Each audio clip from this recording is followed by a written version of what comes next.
Welcome to Waters World. I'm Jesse Waters. An exclusive tonight, my sit-down with President Trump, both on the road and in the air, aboard Air Force One. Waters World was with the president as he explained this week's pushback on his plan to repeal and replace Obamacare. Just remember this.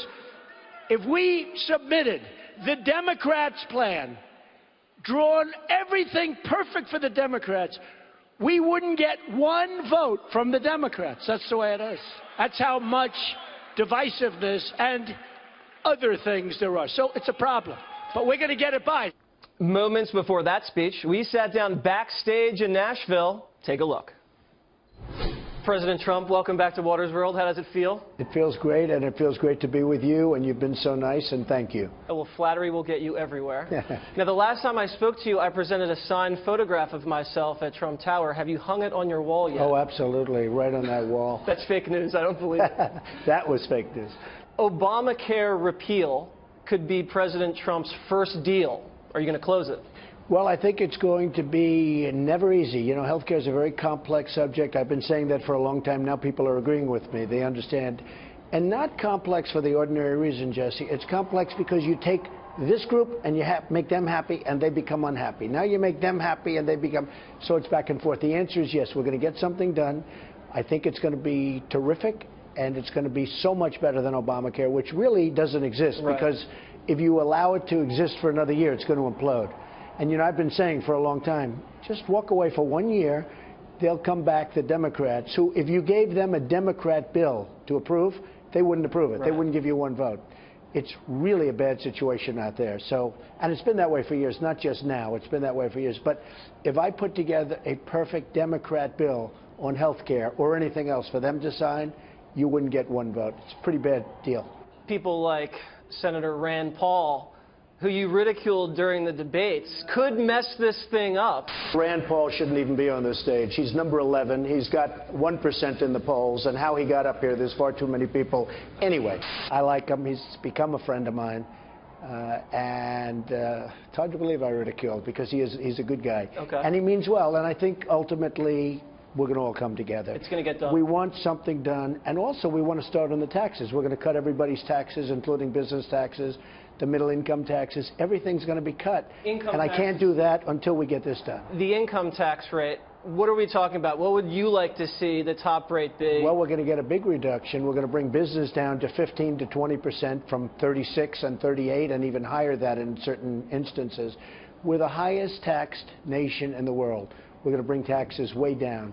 And for middle income, we're also getting rid of brackets. We're going from 7 to 3 or 4 brackets.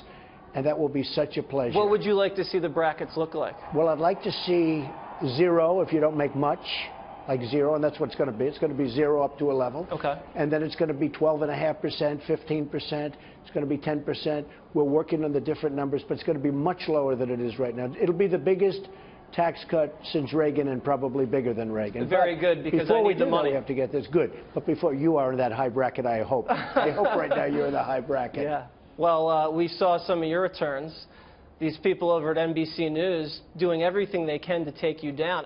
What I have here is a copy of Donald Trump's tax returns. We have his federal tax return for 1 year for 2005. I thought you leaked those returns yourself. It made you look good. You had made $135 million and paid a lot of dough to Uncle Sam. You know, they're bad people. There's something wrong with them. They leaked them. It's illegal to do what they did, I think. You know, I always heard that a tax return was a very sacred kind of a thing. You don't leak them. You're not allowed to. It's criminally offensive. But they put them out, and I think it was, I mean, not that they're good from that standpoint. Right. My tax returns are good. All of my tax returns are good. Yeah. But are you going after these leakers hard? I'm thinking about it. We're looking at it. But it's terrible what's going on in Washington. We have a certain establishment out there that's leaking. And if it gets down to other things, even more important than that. But a tax return's a very important thing. And you're not supposed to be leaking them. And they do. Right. Which is, they just don't respect the law. And we have to change that. Right.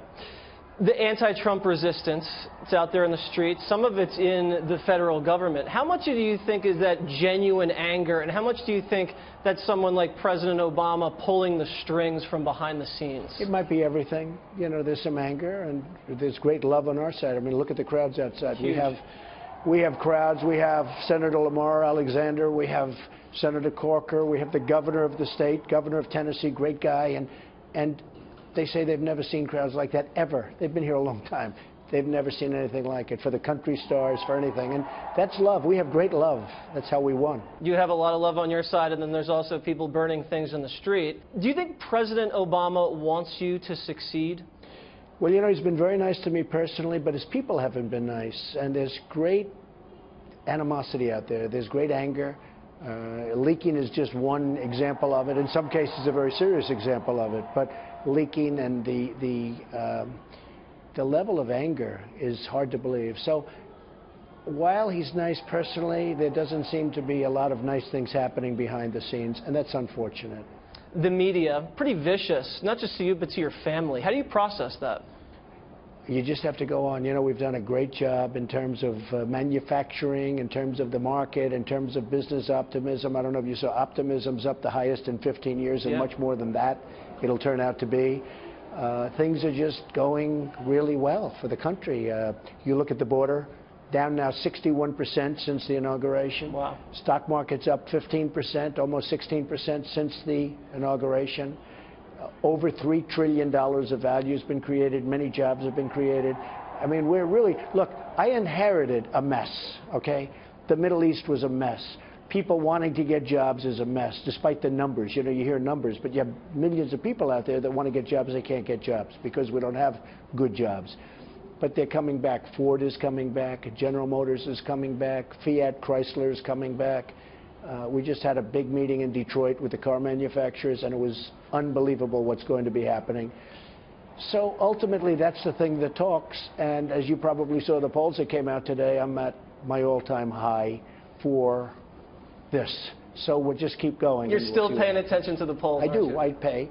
The only ones I guess I shouldn't have paid attention to were the exit polls during Election Day, Right. because I was saying, boy, I think I'm doing better than that, and it turned out that we did. Very good. Let's do a Waters World quiz. Okay? Don't be nervous. Okay, I won't, I promise.